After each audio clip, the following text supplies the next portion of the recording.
Hello everyone. So today we're going to be speaking with Paul from Amazon, who's going to talk about his real estate experiences in Valencia and Gandia. So first of all, welcome Paul. Hello, Geoffroy, super happy to be here. So basically the first thing that I want to ask you is, can you maybe explain who you are, in what sector you work, what do you do, and let's start with general presentation maybe. Yeah, sure.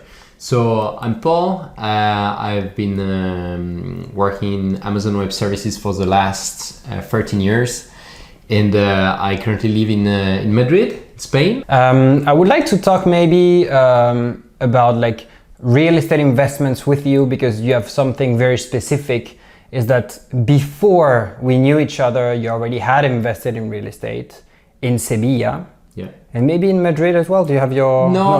I made an attempt in Madrid. That's an interesting story, but I started in Sevilla, like my first...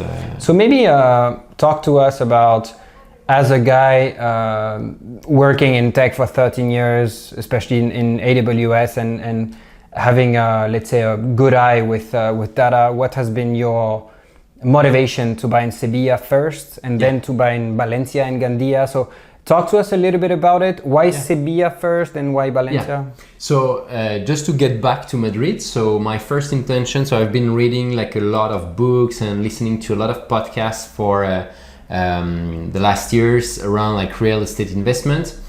And I finally started I was ready. I felt I was ready to start investing, and someone from Amazon told me, hey, I just bought in AWS, and I'd love to help other people to invest because I think it's good. So I said, okay, let's go. And he told me, okay, what's your budget? I said, I don't know, 250, 300, depending on the banks and the loans I could get, depending on the rate, etc. Okay, let's start finding.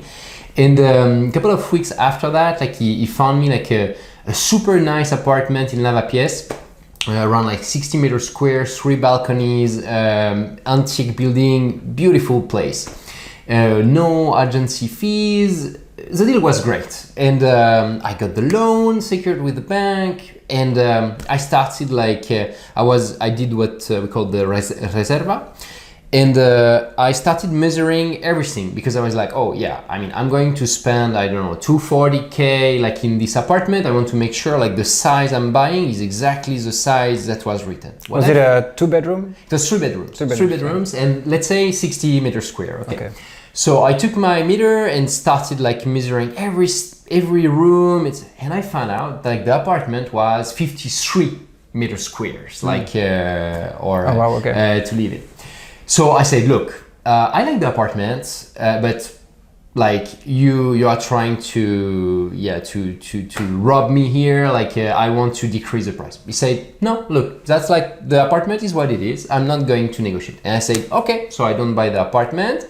The guy accepted to send me back the reserva. Bottom line, I didn't buy the apartment. What I realized actually a few months later is that the price that I wanted to put in, or what I thought I could put, was too high. So there is a big difference between saying, hey, I have 250K, or I can buy something of 250K with a certain amount of let's say cash or initial investment, and from my savings.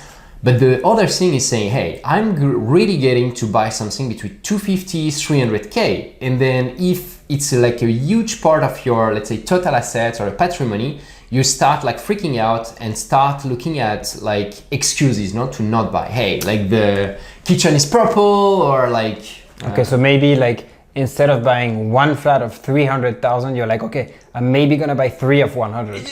Yeah, maybe. Or I was at least the first apartment I want to buy, I want to have more control and on the risk.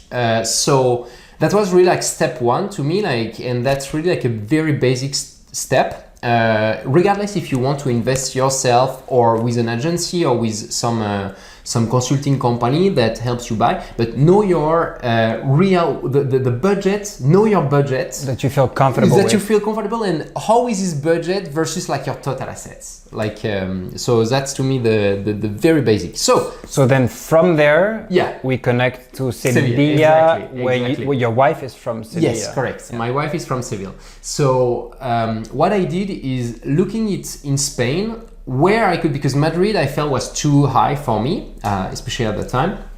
And I said, okay, where can I buy something for, let's say 200K max or 150K max in Spain in a nice city? And so I looked at it like from a macro perspective, and Seville like popped up in the top 3 cities at that time, was like 2021, 2022, as a very good city to invest. And then I started looking at, and typically went on Idealista and did, okay, what can I get like for 150? Wow, a lot of apartments popping up. 100, still a lot, but like you need to change a bit the area. And I was like, wow, for 65K, you can like buy in these very like, very close from the city center, you have an hospital. So I found like the city, and then I found like, I looked also like on Google, what are like the best places to invest in, okay? So that was like really my macro, just to finalize on that. And then what happened? So I started to scrape a lot of data, because still I wanted to have control. Like I fear like to invest, and I didn't know where to start, and started to scrape a lot of data on different websites. I cannot tell all of them, but essentially Idealista. But demographics? Yeah, so not necessarily, just like price of the apartment for the surface, rent, for example, number of views, number of favorites.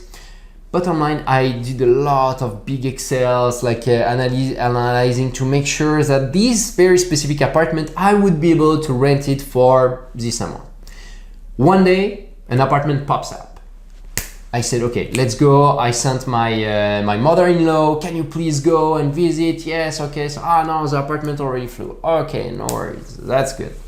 Anyway, so I went to visit another one, and then I met a guy that had like a small real estate agency, and said, hey, do you have a minute? Because I think like I have like an area that I can recommend you. I explained a bit my project. He understood.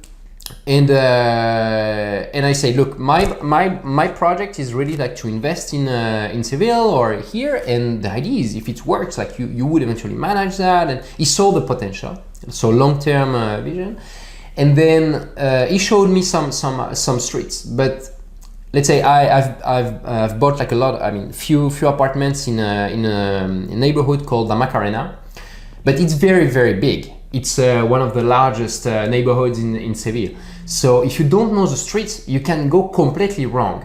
And what I've got like with this person, with Jose, his name is Jose, like he showed me, let's say like the few bloques, like the few streets that he felt like were good. And thanks to this advice, I was able like to find an apartment in the few weeks later that led me to make my first purchase. And then from there, I did second, third, fourth, etc. like in this specific neighborhood, and went very well. Okay, so Seville was under control. I got this person also like managing my apartment. It was like a very scalable approach, let's say. But if I can like summarize it, is like, okay, I had the data, and the data was the same, like regardless of the streets. But this guy gave me the tranquility and the ability to move forward because he knew the area. Yeah. And this is critical, to have like someone that knows like the place to help you move forward. Because I had like this psychological broker saying, okay, if I go wrong like with the street, etc. Yeah, on that point, actually I know Jose, and I maybe slept in this flat or maybe another one, but I slept in one of your flats in La Macarena. Yeah. Yes. And you made me discover the area. And to be honest, it's exactly what you're saying, that it's not just a matter of data, but if you go 3 streets like further into Macarena, then it changes completely the vibes and potentially the difficulty in finding a tenant or renting it out without problems. So I completely get it. Like, it goes to street per street. Talking about that, I mean, in Valencia, for example, it's exactly the same. we have here we are in Cabanyal, so close to the beach. There's like some very specific blocks in some very specific areas that you don't want to touch. You don't want to buy there. And people who don't know that and who don't have a good property advisor with them or like a trustworthy intermediary could technically buy in these places, and it happens and we know about it and they discover it after. So it's very important to have a trustworthy person. Okay, so first buys, first purchases were in Sevilla, which is the city of your wife. It was also very reassuring to have that. Why did you decide at some point to move to Valencia? Yeah. Was it in any reason connected to the let's say tech environment of Valencia or not? Tell us about that. Couple of reasons. So first of all, I mentioned I was reading books and listening to podcasts, and few of the top podcasts about real estate are like two guys I think from Valencia. One of them was recommending a lot like La Olivereta as a neighborhood. The other one, like, I mean, overall, like, I heard many things. So I started to do the same process of like trying to scrape data, etc. In parallel, I was hearing a lot of very good things about Valencia. People, like, especially a lot of French, like coming, oh my God, Valencia is amazing. Also, like Dutch people saying, like in Amazon that was like super nice city to go there, like, and very good balance of let's say economy and dynamics. So very good overall, very good feedbacks about the city.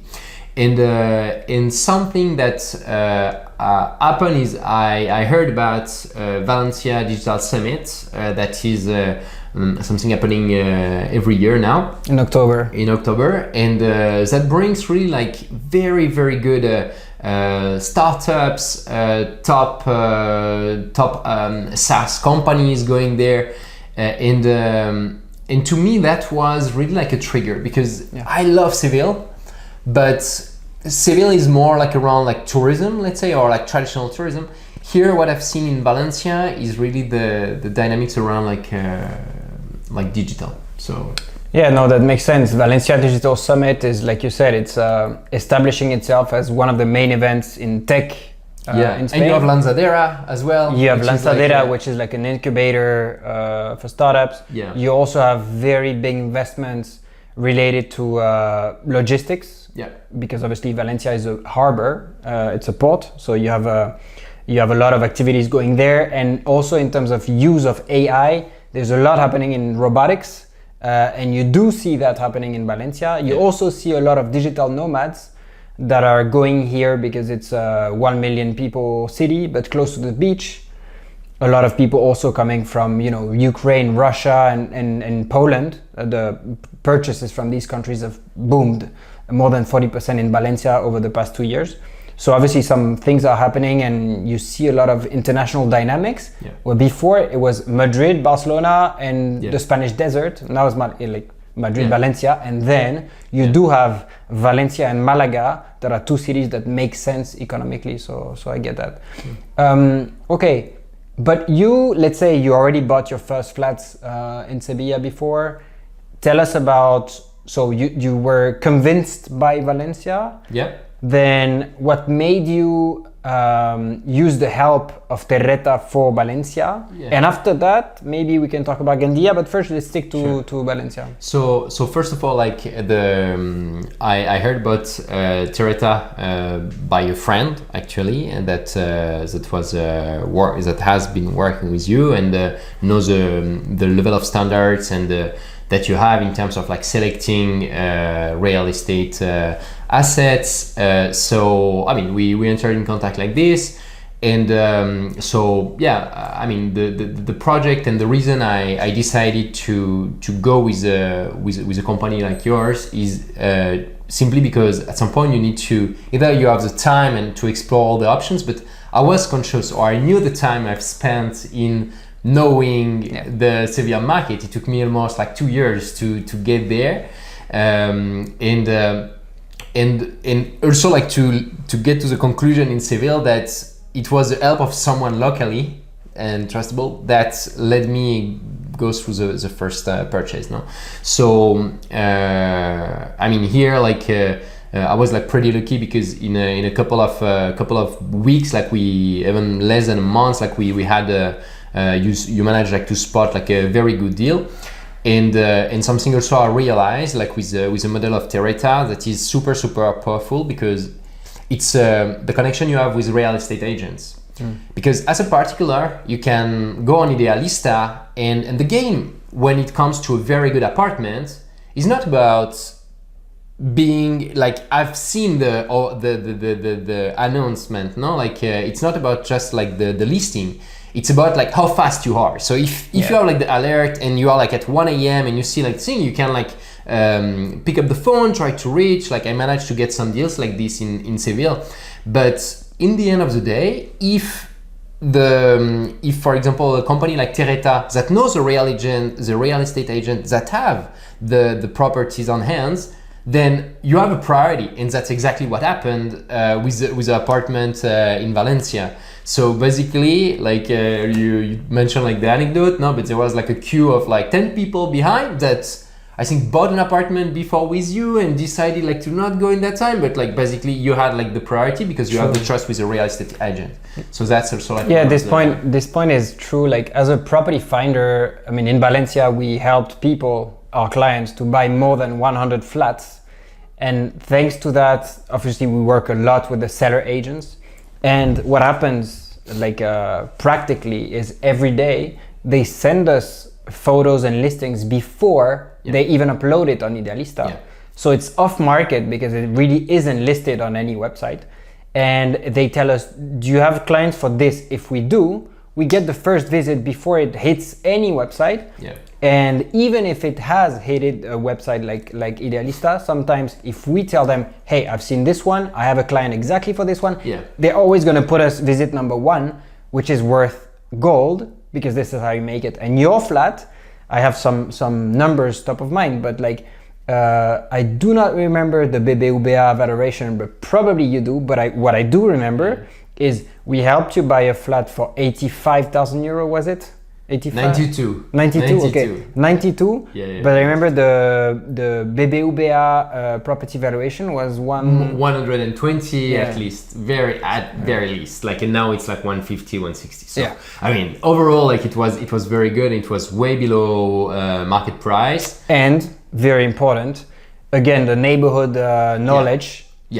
I mean, we made you buy in Lord de Senabre, which is a neighborhood very cute, where you have like 2-story houses in a community, a building where when you get into it, you have like a palm tree and it's super nice. Honestly, it's a very good environment. It's definitely like out of my portfolio. It's if not the best, it's in the top 2. So it's definitely like I can say it's the best like property I have in my portfolio. So very happy. It was rented very fast. And one key aspect I think in the process also like is the speed at which, because like you told me, hey Paul, like we have this that just popped up, you need to go. And I was like, it was literally like the first one, like you showed me, and I was like, okay, let's go, I trust you. I mean, like again, I really like trusted also like my recommendation that recommended to you. So to me, like it was a no-brainer, and overall like the also like the 3D visit like helped a lot, like to we discussed before about like the area, the potential of revalorization with there is like this central park, like they are like trying to, or they are currently building. So it's it was very helpful. And everything like works in plan. We had some there was like a bit of work like to redo a bit the bathroom, the kitchen, but overall like it went like very I think we did a small renovation in the flat, maybe 15 something? It was around like 15k or something like that. So it perfect. Was And okay, so basically just to like a note on that. When we visit flats, what we always do is we try to give like market comparables. So obviously you cannot know if a 92,000 flat is a good flat or not, unless at the same time we show you, okay, what are the market comparables Why is it good? It's not good in the absolute world. It's good compared to the rest of the market. And in that case, so 92,000 flat, 15,000 renovation, and you rent it for how much do you rent 1K. But it's a full apartment, so it's long-term rentals. I do tend to prefer that because there is no, let's say, there is less turnover, and to me it's more about establishing like a, let's say, a number of apartments, and then so it's. I get it. I'm the opposite team, as you know. Like I'm a bedroom per bedroom guy. I know. But I do respect people who rent entire flats. I like renting to students. Yeah. Especially because in Valencia you have 80,000 students and you have very big campuses like Blasco Ibáñez Avenue, where you have basically Universidad Politécnica de Valencia and all of these around. And I like it because for me it's diversification. So if you rent a 4-bedroom apartment to 4 different tenants that are students, you have 4 different people paying you. Yeah. And I like the diversification, but I completely respect your mentality, which is to scale with flats that is only 1 tenant, so that you can actually go to the other flat, and I completely respect that. So then, first purchase in Valencia, very successful one. Why Gandia after? Why didn't you repeat Valencia? Especially because you repeated Sevilla quite many times. So why didn't you repeat? No. So it's about like here. It's like Gandía. It's I would say it's also like a trust in Terreta in that case, because I mean I was like very happy about Valencia. You tend to have also one aspect that I didn't mention for Valencia is the fact that you had already many other customers there. Because if you go with someone that has like managed 1 or 2 apartments, like the risk that if this company like crash, I mean, the business is not sustainable. So like your flat can be like completely abandoned or stuff. So here, the fact that you already also had the experience of like dealing with many people in the area, you already sold and rented apartments in the area, convinced me. And that was again like same process with Gandía.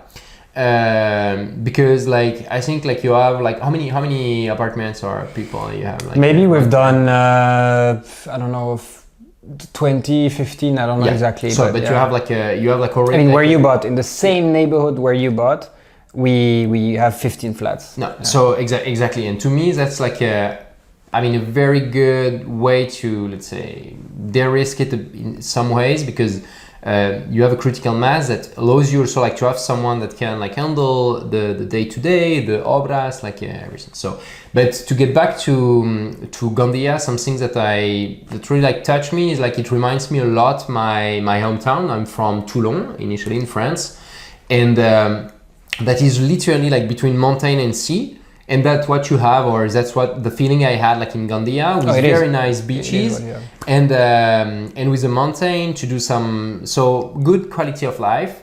You don't have like maybe huge universities, but you have like an antenna of Valencia University there. You can buy in the city center for what, like it was like 65k, 400 meters square, 4 bedrooms, 3rd floor, and that we can. Like we need now like to do the renovation, but in the area like for 650, 700 euros a month, like you can easily rent. No, so that's to me that fits with and we'll go also like in the analysis you gave me, but there is like it seems like a very promising opportunity, but at a macro level in terms of destination, it's very well known also like from people from Madrid. You speak about Gandía, almost everybody knows. You can still buy in the city center, very close to the main streets and very nice squares for like it's very like basically just I think just a note on that.